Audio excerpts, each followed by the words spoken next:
പാഠം 872. ചില അവിചാരിത സമ്മാനങ്ങൾ.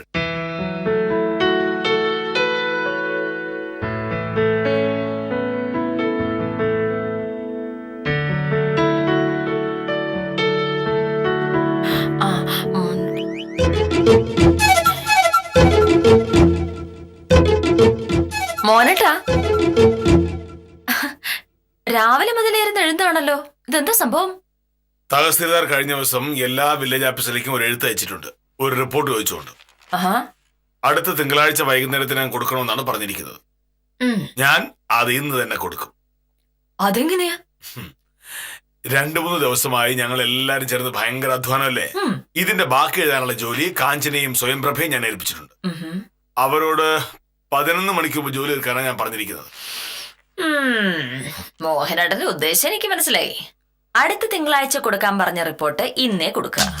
മറ്റു വില്ലേജ് ഓഫീസർമാർ അടുത്ത തിങ്കളാഴ്ച വരുമ്പോഴേക്കും മോഹനേട്ടൻ തഹസിൽദാരുടെ നല്ല പിള്ളയായിട്ടുണ്ടാവും. കൊള്ളാം.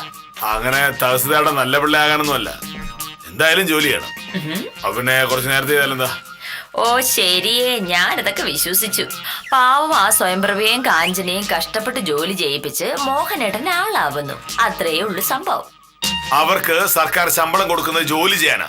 അങ്ങനെ ഒരു ജോലി ചെയ്യാൻ പറഞ്ഞാ അവർക്ക് വലിയ ഇഷ്ടക്കുറവാണ്. പല സാരിയുടെയോ ചുരിദാറിന്റെയോ മാലയുടെയോ വളയുടെയോ ഒക്കെ കാര്യം പറയാൻ പറഞ്ഞ വലിയ ഉത്സാഹമാണ്.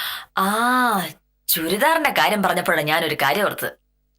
ടൗണിൽ പുതിയതായിട്ട് തുടങ്ങിയൊരു തുണിക്കടയില്ലേ, അവിടെ പുതിയ മോഡലുള്ള ചുരിദാർ വന്നിട്ടുണ്ടെന്ന്. വിദ്യാലക്ഷ്മി മിനിങ്ങാന്നൊരെണ്ണം വാങ്ങി. ഇന്നലെ അതിട്ടുണ്ട് ഓഫീസ് വന്ന്. എന്ത് ഭംഗിയാന്നറിയോ ചുരിദാറ്. ആ മോഡൽ ചുരിദാർ ഈ ഭാഗത്ത് ആദ്യമായിട്ടെന്ന്. മൈസൂരിന്ന് കൊണ്ടുവന്ന ഫാഷനാന്നാ പറഞ്ഞത്. 1500 രൂപയാണ് വില. പക്ഷെ അതൊട്ടും കൂടുതലല്ലോ കേട്ടോ, അതുള്ള ഭംഗിയുണ്ട്. ആദ്യമായിട്ട് കൊണ്ടുവന്നായതുകൊണ്ട് കുറച്ചെണ്ണമേ ഉള്ളൂ എന്ന് കടക്കാരൻ പറഞ്ഞു എന്നാ പറഞ്ഞത്. അവള് പറഞ്ഞത് മിക്കവാറും ഇന്നുകൊണ്ട് തന്നെ അത് മുഴുവനും വിറ്റു പോകുന്ന. ഞാൻ വളരെ പ്രധാനപ്പെട്ട ഒരു സർക്കാർ ജോലി ചെയ്തുകൊണ്ടിരിക്കുന്നതിനിടയിൽ നീ ചുരിദാറിന്റെ കഥയും പറഞ്ഞോണ്ട് പിന്നെ എങ്ങനെയാ? ഞാൻ എപ്പോഴും അത്തരം കാര്യങ്ങൾ പറയാറില്ലല്ലോ. ഇത് അത്രയ്ക്ക് ഭംഗിയുള്ള ചുരിദാർ ആയതുകൊണ്ടല്ലേ. അതെ, നീ പോയ ഫോൺ എടുക്ക.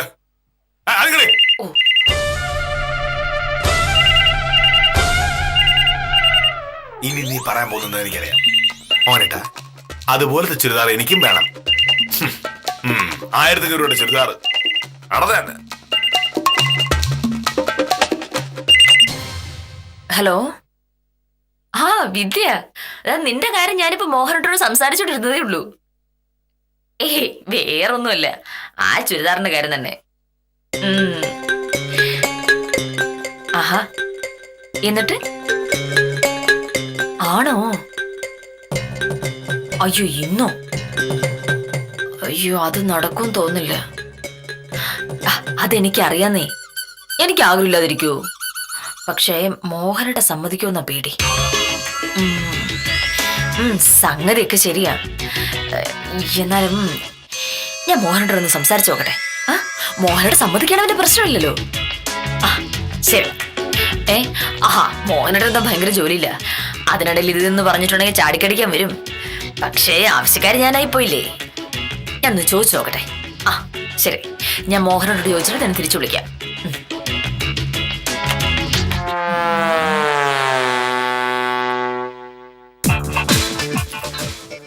സമ്മതിക്കുവോ?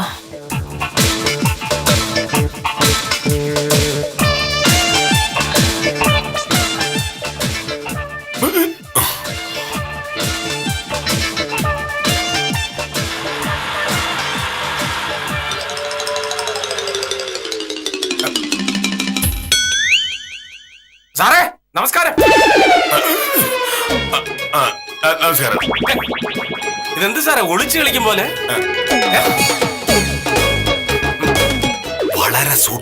വളരെ സൂക്ഷിച്ചില്ലെങ്കിൽ എന്റെ 1500 രൂപ. ഇപ്പം 1500 രൂപയെ? വിദ്യാലക്ഷ്മി എന്നൊരു വക്കീലുണ്ടല്ലോ അവളുടെ കൂടെ. കാശ് എങ്ങനെയാ ധൂർത്തടിക്കണെന്ന് ആലോചിച്ചിടക്കെ ആ കഴുത ഭാമയും ആ കൂട്ടത്തിൽ കൂടി വഷളാവും. സാറ് പ്രശ്നം എന്താണെന്ന് വെച്ച് പറ. ടൗണിലെ ഏതോ തുണിക്കടയിൽ പുതിയ രീതിയിലുള്ള ഏതോ ചുരിദാർ വന്നിട്ടുണ്ടെന്ന്. എന്നെ പോലുള്ള സാധാരണക്കാരന്മാരെ നശിപ്പിക്കാനാണല്ലോ ഈ തുണിക്കടക്കാരന്മാർ ഇറങ്ങിയിരിക്കുന്നത്. അവർ ഓരോ ദിവസവും ഓരോ പുതിയ പുതിയ സാധനങ്ങൾ കൊണ്ടു നിൽക്കുക. ഭാമയെ പോലുള്ള പെണ്ണുങ്ങൾ അതിൽ വീഴുകയും ചെയ്യും. എനിക്കിപ്പോഴും കാര്യം പിടിയിട്ടില്ല. ഈ വിദ്യാലക്ഷ്മി എന്ന് പറയുന്ന ഉണക്ക വക്കീല് എന്ത് പറഞ്ഞാലും അവളുടെ ഭർത്താവ് അത് സാധിച്ചു കൊടുക്കും. ഒരു പുതിയ ചുരിദാർ വേണം ചേട്ടാ എന്ന് പറഞ്ഞാൽ ആ കോന്ത ഉടനെ അങ്ങ് സമ്മതിച്ചു കൊടുക്കും. വിദ്യാലക്ഷ്മി ചുരിദാർ വാങ്ങിയത് കൊണ്ട് ഇപ്പൊ ഭാമയ്ക്കും അത് വേണം. ഓ, കാര്യം മനസ്സിലായി. അതാണ് സാർ ആദ്യം 1500 രൂപ പോയി എന്ന് പറഞ്ഞതല്ലേ? പോയില്ല, പോകാതിരിക്കാനാണ് ഞാൻ നോക്കുന്നത്. ഭാമ പറഞ്ഞനുസരിച്ചാണെങ്കിൽ ആ കടയിൽ ഇനി ഒരു 3-4 ചുരിദാറെ ബാക്കി കാണും. ഇന്നൊരു ദിവസം വാങ്ങാൻ പറ്റിയില്ലെങ്കിൽ പിന്നെ നടക്കില്ല. എങ്ങനെയെങ്കിലും ഇന്നത്തെ ദിവസം അവളത് വാങ്ങാതിരുന്നേ പറ്റും. വാങ്ങരുതെന്ന് സാർ പറയണം. അങ്ങനെ പറഞ്ഞാൽ അവൾ ഈ ജന്മം മുഴുവൻ അതും പറഞ്ഞ് പ്രതികാരം ചെയ്യും. ഞാൻ എന്തെങ്കിലും ഒരു കാര്യം പറയുമ്പോ അന്ന് മോഹനേട്ടൻ എനിക്ക് ചുരിദാർ വാങ്ങുന്നതില്ലല്ലോ എന്നായിരിക്കും അവളുടെ മറുപടി. ഇനിയിപ്പോ എന്ത് ചെയ്യാനാണ് സാറേ? ഈ ചുരിദാർ വാങ്ങുന്ന കാര്യം വക്കീല് സാറിന്റെ അടുത്ത് പറഞ്ഞപ്പോ സാർ എന്തുകൊണ്ടാണ് പറഞ്ഞത്? അതാണ് തമാശ. അവൾ ചുരിദാറിന്റെ വിശേഷങ്ങൾ ഇത്രയും പറഞ്ഞു എന്നല്ലാതെ ഞാനിത് വാങ്ങിക്കോട്ടെ എന്ന് ചോദിച്ചിട്ടില്ല. ചോദിക്കാത്തത് കൊണ്ട് ഞാൻ മറുപടിയും പറഞ്ഞിട്ടില്ല. അതിന്റെ തൊട്ടു പിറകെ ആ കുരുത്തം കെട്ട പെണ്ണ് ഫോൺ വിളിച്ച് ചുരിദാർ വാങ്ങുന്ന കാര്യം പറഞ്ഞു. ഭാമ ഇപ്പോ എന്നോട് ചുരിദാർ വാങ്ങുന്ന കാര്യം ചോദിക്കാൻ വേണ്ടി ഇരിക്കുക. ഓ, അപ്പൊ അങ്ങനെയാണ് കാര്യം. ഇത് സാറ് പേടിക്കേണ്ട വിഷയമേ അല്ല. ഇതിൽ നിന്ന് രക്ഷപ്പെടാനുള്ള ഒരു 1-ാം തരം വഴി ഞാൻ പറഞ്ഞുതരാം. ഇപ്പൊ സമയം എത്രയായി? 8:45. സാർ എത്ര മണിക്കാണ് ഇവിടെ നിന്ന് ഇറങ്ങുന്നത്? 9:38. പക്ഷെ ഇന്ന് കുറച്ച് നേരത്തെ പോണം. ആഫീസിൽ ചെന്നിട്ട് വേണം താലൂക്ക് ഓഫീസിൽ പോകാൻ. ഒരു കാര്യം ചെയ്യും, സാറ് എത്രയും പെട്ടെന്ന് ഇവിടെ നിന്ന് ഇറങ്ങാൻ നോക്ക്. ചുരിദാർ വാങ്ങുന്ന കാര്യം വക്കീൽ ഇതുവരെ സാറിന്റെ അടുത്ത് പറഞ്ഞിട്ടില്ലല്ലോ. പറയാൻ സമ്മതിക്കരുത്. സാറേ, ഇവിടുന്ന് ഇറങ്ങുന്നത് വരെ എങ്ങനെയെങ്കിലും വിഷയം മാറ്റി മാറ്റി മാറ്റി മാറ്റി കൊണ്ടുപോകണം. ഇവിടുന്ന് സാറ് ഇറങ്ങിക്കഴിഞ്ഞാൽ പിന്നെ വക്കീലിന്റെ കാര്യം പറയാൻ പറ്റൂലല്ലോ. വൈകിട്ട് സാറ് തിരിച്ച് വരുന്നത് വരെയുള്ള പ്രശ്നം അതോടെ തീർന്നു. സാറിന് ഭാഗ്യമുണ്ടെങ്കിൽ വൈകുന്നേരം ആവുമ്പോഴേക്കും ആ ചുരിദാർ വിട്ടുപോയിരിക്കും. തിരക്കില്ലാത്ത ബുദ്ധിയാ. പിന്നെ സാറിനോട് ചോദിക്കാതെ വക്കീൽ പോയി ആ ചുരിദാർ വാങ്ങിച്ചു കഴിഞ്ഞാൽ എന്റെ ഉത്തരവാദി ഞാൻ. അങ്ങനെ ചെയ്യില്ല. തർക്കുത്തരം പറയുന്നല്ലാതെ എന്നോട് ചോദിക്കാതെ ഒന്നും ചെയ്യില്ല, അതുറപ്പാ. എന്നാ പിന്നെ ഇത് തന്നെ വഴി. സാറ് പെട്ടെന്ന് റെഡിയായി ആഫീസിൽ പോ നോക്ക്.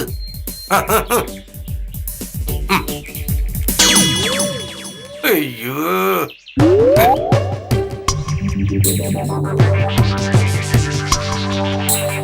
വക്കീലേ.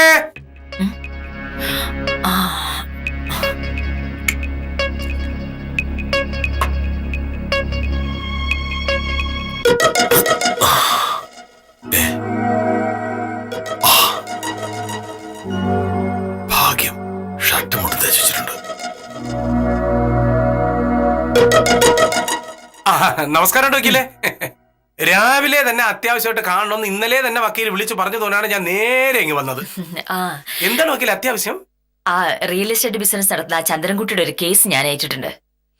അതിനുവേണ്ടി ഇന്നലെ ഒരു ഫയലിന്റെ കാര്യം ചോദിച്ചപ്പോ ചന്ദ്രൻകുട്ടി പറഞ്ഞു ഇന്ന് ആള് സ്ഥലത്തുണ്ടാവില്ല, ആരെങ്കിലും പറഞ്ഞയച്ചിട്ടുണ്ട് കൊടുത്തയക്കാന്ന്. ഇത്രേ ഉള്ളൂ. എനിക്ക് എന്തായാലും ബ്ലോക്ക് ഓഫീസ് വരെ പോണം. അതിന്റെ അടുത്താണല്ലോ ചന്ദ്രൻകുട്ടിയുടെ വീട്. തിരിച്ചു വരുന്ന വഴി അവിടെ കയറുന്നു, ഫയൽ വാങ്ങുന്നു, ഞാൻ ഇങ്ങ് വരുന്നു.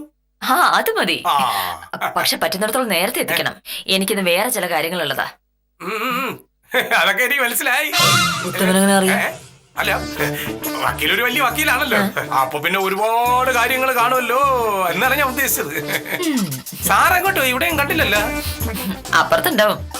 താലൂക്ക് ഓഫീസിൽ കൊടുക്കാനുള്ള എന്തോ കടലാസ് ആണെന്ന് പറഞ്ഞിട്ട് രാവിലെ തന്നെ കുത്തിരുന്ന് എഴുതുന്നുണ്ടായിരുന്നു. അതിന്റെ ബാക്കി എഴുതാവും. അപ്പൊ ശരി, പറ്റുന്നിടത്തോളം നേരത്തെ ആ ഫയൽ വാങ്ങിക്കൊണ്ട് വരണം. എനിക്ക് മോഹനടനെ കണ്ട് ഒരു കാര്യം ശരിയാക്കാനുണ്ട്. എന്താണ് വക്കീലേ? എന്തോ വാങ്ങുന്ന കാര്യമാണ് പറയാനുള്ളത്. മോഹൻ കണ്ട അറിയാം. എന്നാണ് ഉത്തമൻ മുഖലക്ഷണം പറയാൻ പഠിച്ചത്? അതല്ല, ഞാൻ വക്കീലിനെ സാറിനെ കാണാൻ തുടങ്ങിയിട്ട് എത്രയോ കാലമായി. നിങ്ങൾ മനസ്സിൽ കാണുമ്പോ ഞാനത് മരത്തിൽ കാണും. മനസ്സിൽ കാണേണ്ട കാര്യങ്ങൾ മരത്തെ കാണുന്നത് ഒരു ചീത്ത സ്വഭാവമാണ്. ഉത്തമൻ ചെല്ല്, ഞാന് മോഹനിട്ടൊന്ന് സോപ്പിടട്ടെ. ശരി ശരി.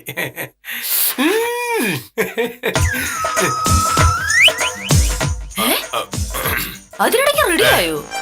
ഇതെന്താ മണി 9 പോലും ആയില്ലല്ലോ. എനിക്ക് താലൂക്ക് ഓഫീസിൽ പോകണം ഞാൻ പറഞ്ഞായിരുന്നല്ലോ. വില്ലേജ് ഓഫീസിൽ എന്നിട്ടല്ലേ താലൂക്ക് ഓഫീസിൽ പോണത്. വില്ലേജ് ഓഫീസ് തുറക്കാൻ എന്തായാലും 10 മണിയാവില്ലേ?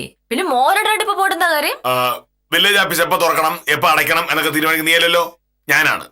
ഇന്ന് 10 മണിക്ക് മുമ്പ് ആഫീസ് തുറക്കണമെന്ന് ഞാൻ ഇന്നലെ ശിശുപാലനോടും കാഞ്ചനോടും പറഞ്ഞിട്ടുണ്ട്. എന്നിട്ട് അക്കാര്യം മോനോട് എന്നോട് പറഞ്ഞല്ലോ. അങ്ങനെ എല്ലാ കാര്യങ്ങളും നിന്റെ അടുത്തൊന്ന് പറയാൻ പറ്റുമോ? ഒരു വില്ലേജ് ഓഫീസർക്ക് എന്തൊക്കെ കാര്യങ്ങളുണ്ടാവും അതൊക്കെ വീട്ടിൽ വന്ന് ഭാര്യയോട് പറയണമെന്നുണ്ടോ? ശരിയേ, ഭാര്യയുടെ എല്ലാ കാര്യം നല്ല ഒരു കാര്യം പറയണ്ട, തീർന്നല്ലോ പ്രശ്നം. പക്ഷെ ഇങ്ങനെ മുൻകൂട്ടി പറയാതെ പെട്ടെന്ന് റെഡിയായി അങ്ങ് പോകാൻ ഇറങ്ങിയിട്ടുണ്ടെങ്കിലേ രാവിലെ കഴിക്കാനൊന്നും കിട്ടില്ല എന്ന് വരും. വേണ്ട, കൃഷ്ണൻകുട്ടിയുടെ ചായക്കടയില് നല്ല 1-ാം തരം പുട്ടും പഴവും കിട്ടും, എനിക്കത് മതി. അപ്പൊ ഉച്ചയൂണോ? വിജയന്റെ ഹോട്ടലിൽ കാണും, വേറെ 35 രൂപ. ഓ ശരി, ആയിക്കോട്ടെ, എനിക്കത്ര സൗകര്യമായല്ലോ. അതെ, എനിക്ക് മോഹനോട് ഒരു കാര്യം പറയാനുണ്ട്. എനിക്ക് മനസ്സിലായി. ഞാൻ നേരത്തെ പോകുന്ന ദിവസം ഇനി നിന്നോട് മുൻകൂട്ടി പറയണമെന്നല്ലേ പറയാൻ വരുന്നത്. അത് എപ്പോഴും നടന്നു വരില്ല. അയ്യോ അതല്ല മോഹനേട്ടാ, അതാണെന്ന് എനിക്കറിയാലോ. നിന്റെ മുഖം കാണുമ്പോൾ തന്നെ നീ പറയാൻ പോകുന്നത് എന്താണ് എന്നുള്ളത് എനിക്ക് മനസ്സിലാവും. ഭാമേ, ഞാൻ ഒരു വില്ലേജ് ഓഫീസറാണ്. എനിക്ക് വലിയ വലിയ ഉത്തരവാദിത്തങ്ങളുണ്ട്. ചിലപ്പോ നേരത്തെ പോകേണ്ടി വരും, ചിലപ്പോ താമസിച്ച് വരേണ്ടി വരും. അതൊന്നും നിന്നോട് പറയാൻ പറ്റിയത് വരില്ല. ഇനി മേലിൽ ഇത്തരം കാര്യങ്ങൾ പറഞ്ഞ് എന്നെ ശല്യപ്പെടുത്താൻ വരരുത്, മനസ്സിലായല്ലോ നിനക്ക്?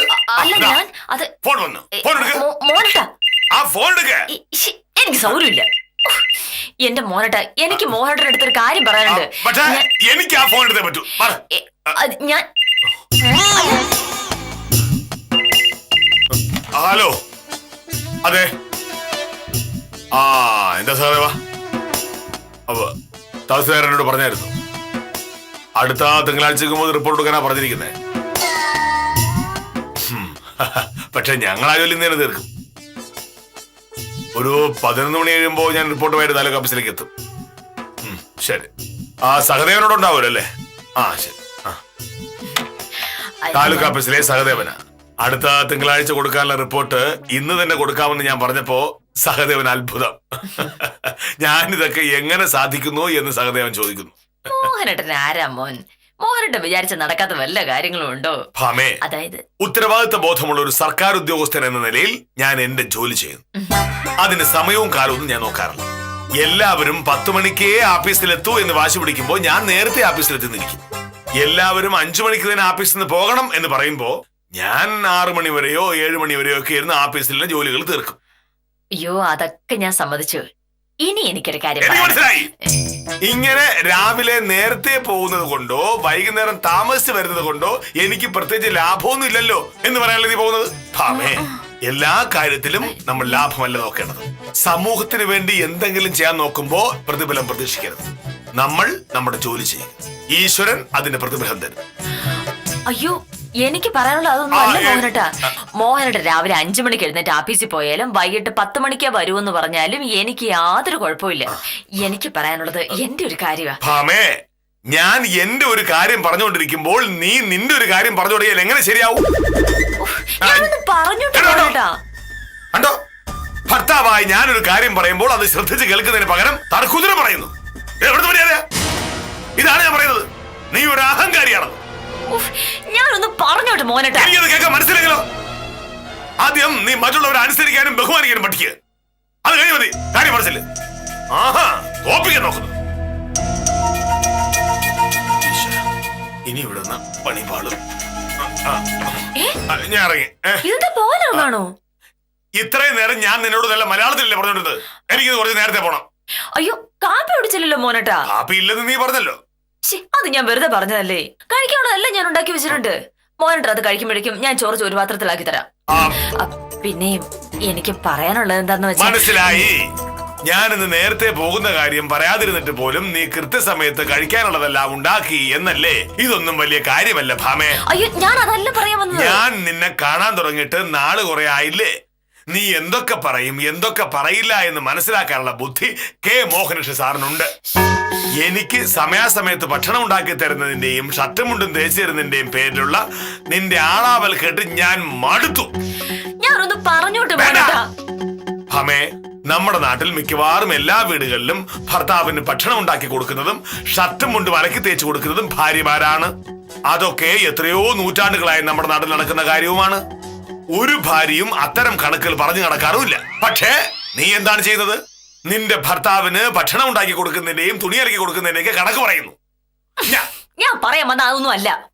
മോഹനേട്ടന്റെ ഭക്ഷണം ഉണ്ടാക്കി തന്നതിന്റെയോ ഷർട്ട് മുണ്ട് അലക്കി തേച്ച് തന്നതിന്റെയോ ഒരു കണക്കും എനിക്ക് പറയാനില്ല. ഞാൻ പറയാൻ വന്ന എന്റെ ഒരു കാര്യമാണ്. മനസ്സിലായി. നിന്റെ ജോലിയൊക്കെ നീ കഷ്ടപ്പെട്ട് ചെയ്യുന്നത് കൊണ്ട് നിനക്ക് സമയത്ത് ഓഫീസിലെത്താൻ പറ്റുന്നില്ല. എല്ലാ ജോലിയും ചെയ്ത് ഞാൻ മടുത്തു എന്നൊക്കെ അല്ലേ? ഭാമേ, എല്ലാ ദിവസവും രാവിലെ എഴുന്നേറ്റ് കോടതി പോ എന്ന് ഞാൻ എന്തെങ്കിലും നിന്നോട് പറഞ്ഞിട്ടുണ്ടോ? നിനക്ക് നല്ല മനസ്സും സമയം ഉണ്ടെങ്കിൽ നീ പോയാ മതി. എന്റെ മോഹനേട്ട ഇതൊന്നും അല്ല. ഇനിയും നിന്റെ കിന്നാരം കേട്ടുണ്ടെങ്കിൽ എനിക്ക് സമയമില്ല. സമയത്ത് ഓഫീസിൽ നിന്നില്ലെങ്കിൽ എന്റെ ജോലിയാണ് മുടങ്ങുന്നത്. ഞാൻ ഇറങ്ങിക്കഴിഞ്ഞു. അയ്യോ,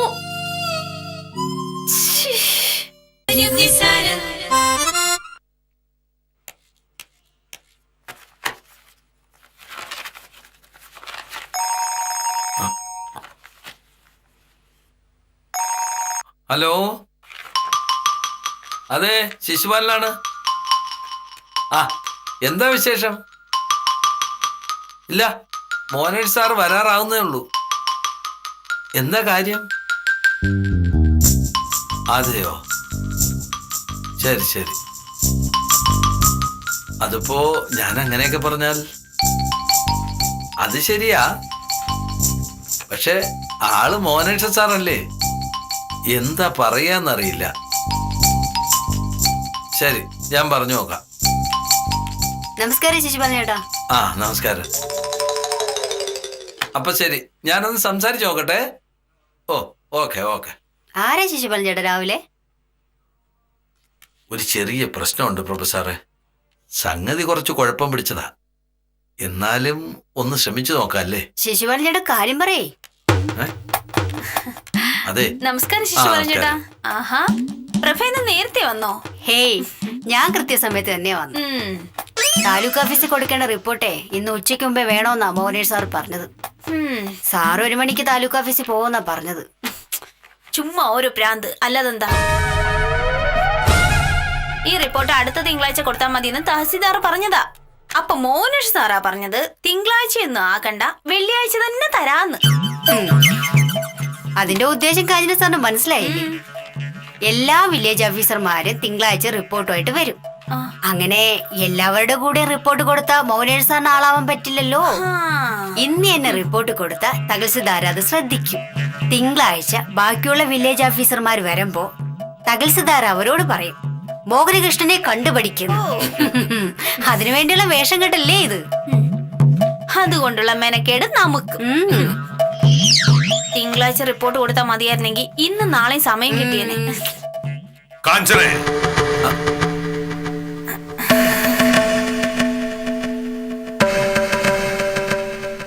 നിങ്ങൾ രാവിലെ ഒരുങ്ങിക്കെട്ടി ഓഫീസിലേക്ക് എഴുന്നള്ളുന്നത് ജോലി ചെയ്യാനല്ലേ? ആണ് സർ. അപ്പൊ പിന്നെ ജോലി ഇന്ന് ചെയ്യുന്നതും നാളെ ചെയ്യുന്നതും ഒക്കെ ഒരുപോലെ തന്നെയല്ലേ? അതെ, പക്ഷെ കുറച്ചും കൂടെ സമയം കിട്ടിയിരുന്നെങ്കിൽ. അങ്ങനെ ഇഷ്ടം പോലെ സമയമെടുത്ത് ചെയ്യാനുള്ള ഒരു കാര്യമല്ല സർക്കാർ ജോലി. ചെയ്യാനുള്ള കാര്യങ്ങൾ പരമാവധി വേഗത്തിൽ തീർക്കണം. അതാണ് നല്ല സർക്കാർ ഉദ്യോഗസ്ഥരുടെ ലക്ഷണം.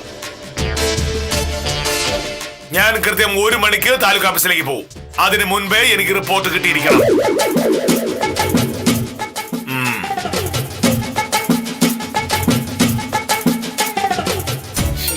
ജോലി ചെയ്യുന്നത് നമ്മൾ, ആളാവുന്നതോ സാറ്.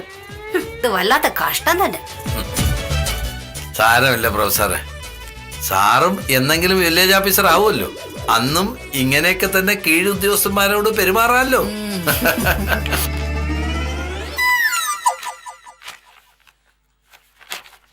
വക്കീലേ,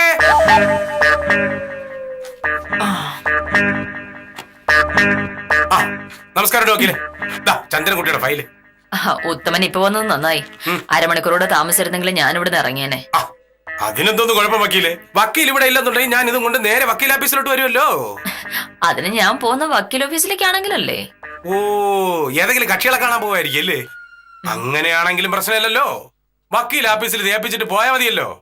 വക്കീൽ അവിടെ ചെല്ലുമ്പോ ഇത് കിട്ടൂലേ? ഞാൻ ഇന്ന് വക്കീൽ ഓഫീസിലേക്ക് പോകുന്നില്ല. ഞാൻ എറണാകുളത്ത് പോവാ. എറണാകുളത്താ? ആ, ഹൈക്കോടതിയിൽ ഒരു കേസുണ്ട്. ദിവാകരൻ കൊലക്കേസിലെ പ്രതി ചന്ദ്രപ്പനെ സെഷൻസ് കോടതി ജീവപര്യന്തം ശിക്ഷിച്ചിരിക്കല്ലേ. അതിന്റെ അപ്പീല് സദാനന്ദ സാറാ വാദിക്കുന്നത്. സാർ എറണാകുളത്തിന് പോകാനിരുന്നതാ. അപ്പോഴേക്കും ഭയങ്കര പനി. കേസ് മാറ്റി വയ്ക്കാൻ പറ്റില്ലല്ലോ. അതുകൊണ്ട് എന്നോട് പോവാന്ന് ചോദിച്ചു.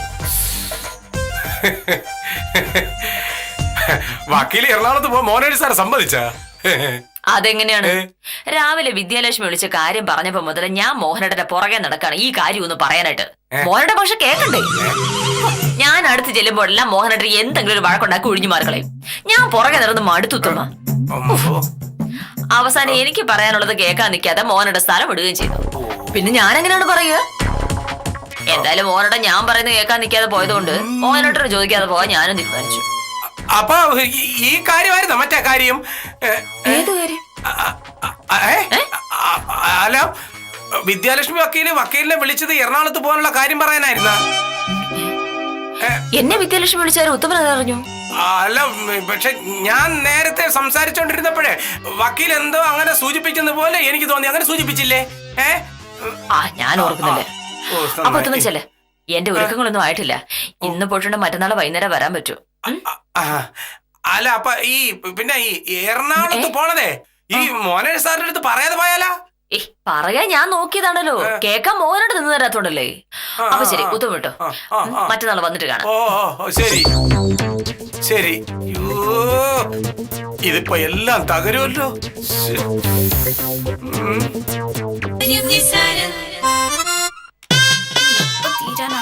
സാറേ, ഒരു വിവരം അറിഞ്ഞ?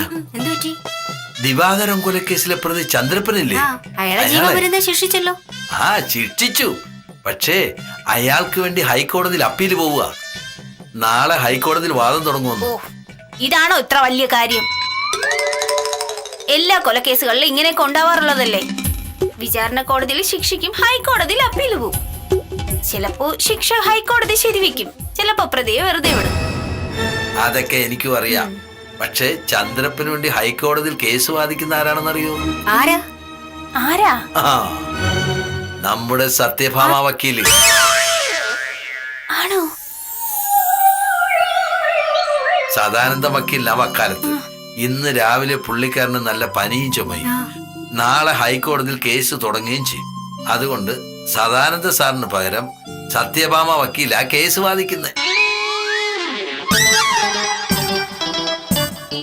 നേരാണോ ശിശുപാലൻ ചേട്ടാ? ഈ സത്യഭാമ വക്കീലിന് ഹൈക്കോടതിയിലേക്ക് കേസ് വാദിക്കാനുള്ള കഴിവുണ്ടോ? പിന്നെ ഇല്ലേ, ഇത്രയും കാലം ഒരുപാട് അവസരം കിട്ടിയിട്ടും വക്കീല് പോകാതിരുന്നതാ. ഹൈക്കോടതിയിലൊക്കെ കേസ് വാദിക്കുമ്പോഴേ എറണാകുളത്ത് താമസിക്കണ്ടേ, അതുകൊണ്ട് അങ്ങ് ഒഴിവാക്കിയതാ. ഇതിപ്പോ സത്യഭാമ വക്കീല് പോയേ പറ്റുമെന്ന് സദാനന്ദ സാറ് തീർത്തു പറഞ്ഞു. അതുകൊണ്ട് സത്യഭാമ വക്കീല് കുറച്ച് കഴിയുമ്പോ പോവുമെന്ന ഗുമസ്തൻ മത്തായി ചേട്ടൻ പറഞ്ഞു. എങ്ങനെ പോവോ? പിന്നെ നാളെ രാവിലെ കോടതി തുടങ്ങുമ്പോ വക്കീല് ഹാജരാകണ്ടേ. ഉച്ചയ്ക്ക് മുമ്പ് വക്കീല് പോവുമെന്നാ മത്തായി ചേട്ടൻ പറഞ്ഞു. ഇത്രയും പ്രധാനപ്പെട്ട ഒരു കേസുണ്ടായിട്ടും മോഹനേഷ് സാർ നമ്മളോടൊന്നും പറഞ്ഞില്ലല്ലോ. സാർ അങ്ങനെയല്ലേ പ്രഫേ, വലിയ സന്തോഷമുള്ള കാര്യങ്ങളൊന്നും നമ്മളോട് പറയില്ലല്ലോ. എന്തായാലും സത്യഭാമ വക്കീല് ഭാഗ്യവതിയാ. ഈ കേസ് വാദിച്ച് ജയിച്ചാ പിന്നെ ഹൈക്കോടതിയിൽ ഇഷ്ടംപോലെ കേസ് കിട്ടില്ലേ. ഹൈക്കോടതിയിലൊക്കെ വാദിച്ചാലേ വക്കീലാവും. അത് മാത്രമല്ലല്ലോ പ്രൊഫസറെ, ഹൈക്കോടതിയിലൊക്കെ കേസ് വാദിക്കുമ്പോഴേ ലക്ഷങ്ങളാ ഫീസ് എന്നാ കേൾക്കുന്നത്. ചുരുക്കി പറഞ്ഞ വക്കീലിന്റെ സമയം തെളിഞ്ഞു.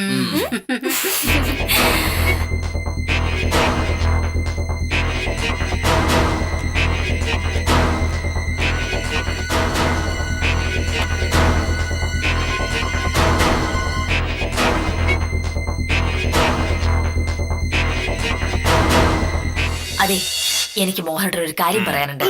എനിക്ക് മനസ്സിലായി. ഞാൻ നേരത്തെ പോകുന്ന ദിവസം ഇനി നിന്നോട് മുൻകൂട്ടി പറയണമെന്നല്ലേ പറയാൻ വരുന്നത്. അത് എപ്പോഴും നടന്നു വരില്ല. അയ്യോ, അതല്ല മോഹനേട്ടൻ. നിന്റെ മുഖം കാണുമ്പോൾ തന്നെ നീ പറയാൻ പോകുന്നത് എന്താണ് എന്നുള്ളത് എനിക്ക് മനസ്സിലാവും.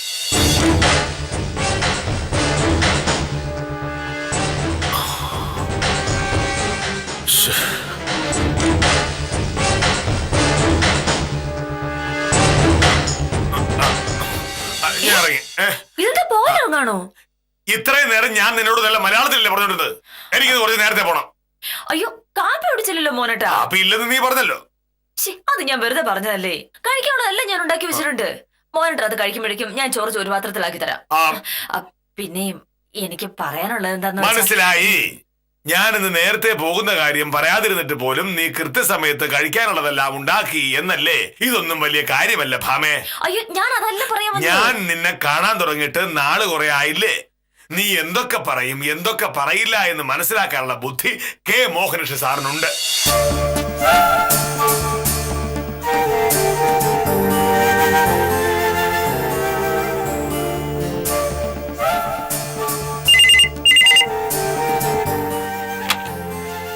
ഹലോ സാറേ, ഞാനാണ് ഉത്തമൻ. ആ എന്തോത്തുമാ? ഒരു വലിയ പ്രശ്നമുണ്ട് സാറേ. ഞാനിപ്പോ നമ്മുടെ വക്കീലിനെ കണ്ടിരുന്നു.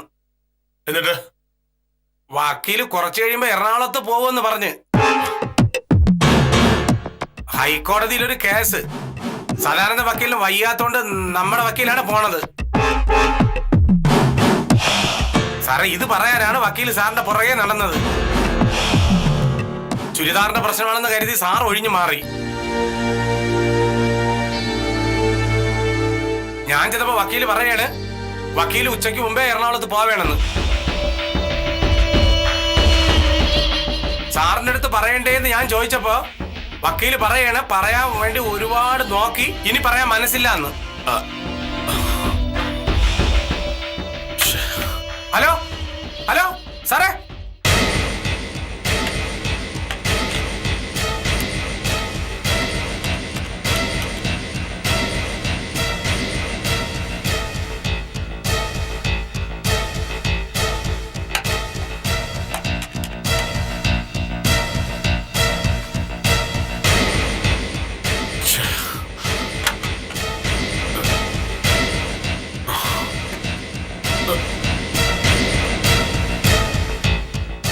ശിഷ്, എന്റെ ദൈവങ്ങളെ, ഇതെപ്പോ തീരാനാ? ദാ.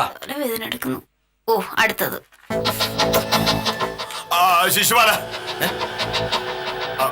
ഞാൻ ഒന്ന് പുറത്തു പോവാ. കുറച്ച് കഴിഞ്ഞേ വരൂ. അല്ല, ഈ സമയത്തോ? എങ്ങോട്ടാ സാർ? ഞാൻ ഒരു വില്ലേജ് ഓഫീസറാണ്. എനിക്ക് പല സ്ഥലത്തും പോകേണ്ടി വരും. അതൊക്കെ ശിശുപാലിന്റെ അടുത്ത് പറയാൻ പറ്റുമോ? അല്ല, ആരെങ്കിലും ചോദിച്ചാൽ എന്താ സാർ പറയണ്ടേ? ഞാൻ കാശിക്ക് പോയെന്ന് പറഞ്ഞാൽ മതി. അപ്പൊ ഇന്ന് താലൂക്ക് ഓഫീസ് പോണ്ടേ സാർ? എവിടെയാ പോകേണ്ടത് എവിടെയാ പോകേണ്ടാത്തത് എന്നൊക്കെ തീരുമാനിക്കാനുള്ള സാമർഥ്യം കെ മോഹനകൃഷ്ണൻ സാറിനുണ്ട്. ശിശുപാലൻ എന്നെ പഠിപ്പിക്കണ്ട, മനസ്സിലായല്ലോ? അപ്പോ ഈ റിപ്പോർട്ട് ഇന്ന് എഴുതണ്ടേ സാർ? റിപ്പോർട്ട് എഴുതിയില്ലെങ്കിൽ കാഞ്ചന വിവരം അറിയും. അല്ല, ഇന്ന് താലൂക്ക് ഓഫീസിൽ പോകുന്നില്ലെങ്കിൽ പിന്നെ ഇന്ന് തന്നെ എഴുതേണ്ട കാര്യമുണ്ടോ സാർ?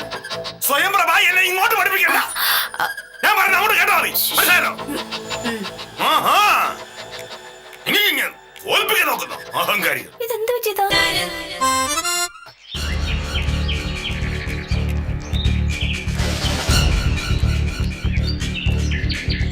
ഇതെന്താ സാറേ ഈ നേരത്ത്? എനിക്ക് താലൂക്ക് ഓഫീസിനോട് ഒരു അത്യാവശ്യമുണ്ട്. അല്ല, താലൂക്ക് ഓഫീസിലേക്ക് ഇതുവഴി എങ്ങനെ പോകുന്നത്? ഭൂമി ഉരുണ്ടതാണെന്ന് രാജപ്പൻ അറിയാമോ? ആ, ഉരുണ്ടതാ. ആ, ഉരുണ്ടിരിക്കുന്ന ഭൂമിയിലൂടെ സഞ്ചരിക്കുമ്പോ അവിടെ ഇരിക്കുന്ന താലൂക്ക് ഓഫീസുമായി ഇതുവഴിയും പോവാം. പക്ഷെ ഒരുപാട് സമയം എടുക്കില്ലേ സാറേ? അതിന് രാജപ്പൻ എന്താ? ഞാനല്ലേ പോകുന്നത്. മേലെ എന്നെ വഴി തടഞ്ഞു നിർത്തി ഇത്ര അനാവശ്യമായ ചോദ്യങ്ങൾ ചോദിക്കരുത്. എന്റെ സ്വഭാവം മാറും. അഹങ്കാരി ഓപ്പിക്കാൻ നോക്കുന്നു.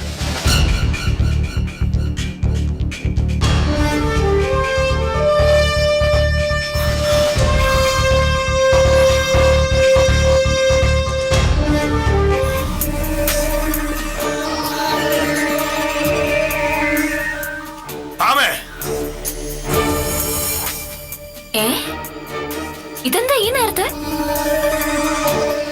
അവനെ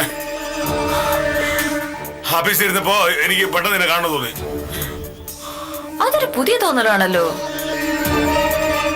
അപ്പൊ മോനോടെ താലൂക്ക് ഓഫീസ് പോണ്ടായിരുന്നു? അല്ല, ആ റിപ്പോർട്ട് തിങ്കളാഴ്ച കൊടുത്താലും മതിയല്ലോ. തിങ്കളാഴ്ച കൊടുക്കാന്ന് വിചാരിച്ചു. ഇതിനാണോ രാവിലെ മുതൽ കഷ്ടപ്പെടാതെ എഴുതി ഉണ്ടാക്കിയത്? ഇതൊന്നുമല്ല. എന്താ മോനോടെ പ്രശ്നം? ഞാൻ ഓഫീസിൽ ചെന്നിരുന്നപ്പോഴാ നീ രാവിലെ പറഞ്ഞൊരു കാര്യം ഓർത്തത്. പുതിയ തുണിക്കടയില് മൈസൂർ കൊണ്ടുവന്ന ചുരിദാറിന്റെ കാര്യമില്ലേ, അതിനെപ്പറ്റി സ്വയംപ്രഭയും പറഞ്ഞു. അപ്പൊ വിചാരിച്ചു ആ ചുരിദാർ തീർന്നു പോകുന്നതിന് മുമ്പ് നേക്കൊരെണ്ണം വാങ്ങാമെന്ന്. ഞാൻ അത് വാങ്ങിക്കൊണ്ട് വന്നതാ.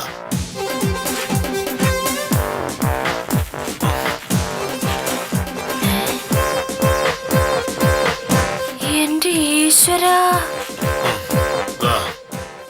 മോഹനേട്ടൻ എന്തുപറ്റി? ഞാൻ സാധാരണ ഒരു ചുരിദാർ വാങ്ങുന്ന കാര്യം പറയുമ്പോ അപ്പൊ വഴക്കുണ്ടാക്കുന്ന മോഹനേട്ടൻ ഞാൻ പറയാത്തത് വാങ്ങിച്ചോണ്ട് വരുന്നു. അതിപ്പോ എനിക്ക് നിന്നോട് ഭയങ്കര സ്നേഹമാണല്ലോ. സ്നേഹമുള്ളവര് പറയാതെ ചിലപ്പോ സമ്മാനങ്ങളൊക്കെ വാങ്ങിക്കൊണ്ട് വന്നിരിക്കും. പിന്നെ നമ്മുടെ കല്യാണം കഴിഞ്ഞതിന് ശേഷം ഇതുവരെ ഒറ്റ ദിവസം പോലും നമ്മൾ പിരിഞ്ഞിരുന്നിട്ടില്ലല്ലോ. ഉം. നീ ഇവിടെ ഇല്ലെങ്കിൽ എനിക്ക് വലിയ പ്രയാസമാവും. അതുകൊണ്ട് അതിന് ഞാനവിടെ പോന്നു. ആകെ അറിഞ്ഞു നീ ദിവാകരൻ കൊലക്കേസിൽ അപ്പീൽ വാദിക്കാനായിട്ട് എറണാകുളത്ത് പോയല്ലേ. അതിനാണല്ലേ ഈ തുണിയൊക്കെ എടുത്ത് ബാഗിനകത്ത് വെക്കുന്നത്. എന്നാര് പറഞ്ഞു? അലക്കി വെച്ചിരുന്ന ഡ്രസ്സാ ഒക്കെ ഒന്ന് തേച്ചു വെച്ചു. ഇനിയിപ്പോ എല്ലായിടത്ത് ഒന്ന് പെട്ടിൽ അടുക്കി വെക്കാന്ന് വിചാരിച്ചു. അത്രേ ഉള്ളൂ. അപ്പൊ എറണാകുളത്ത് പോകുന്നില്ലേ? എന്തിന്? ദിവാകരൻ കൊലക്കേസ്. അപ്പൊ വില്ലേജ് ഓഫീസർക്ക് പേടിയുണ്ട്. രാവിലെ ഞാനൊരു കാര്യം പറയാൻ വന്നപ്പോ മുതൽ അത് പറയാൻ സമ്മതിക്കാതെ ബഹളം ഉണ്ടാക്കി ഇറങ്ങിപ്പോയപ്പോഴേ എനിക്കറിയാമായിരുന്നു മോഹനേട്ടൻ എന്തോ ദുരുദ്ദേശം വെച്ചാണ് അത് ചെയ്തതെന്ന്. ആലോചിച്ചപ്പോ പ്രശ്നം എനിക്ക് ചുരിദാറാണെന്ന് അപ്പൊ പിടികിട്ടി. അങ്ങനെ എന്നോട് ചെയ്തിട്ട് മോഹനേട്ടൻ അങ്ങ് വെറുതെ വിട്ട ശരിയാവൂ? അപ്പൊ തന്നെ ശിശുപാലൻ ചേട്ടനെ ഫോൺ ചെയ്ത് കേസിന്റെ കാര്യം പറഞ്ഞു.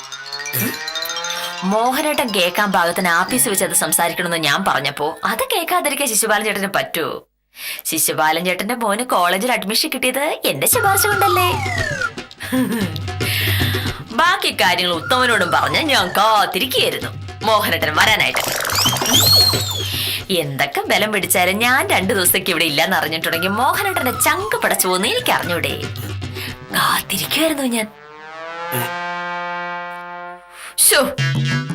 എന്നാലും ചുരിദാറ വാങ്ങിക്കൊണ്ടുവരുന്നത് ഞാൻ കരുതിയതേയില്ല. ഇതെന്തായാലും ഒരു കടന്നു കൈയായി പോയി.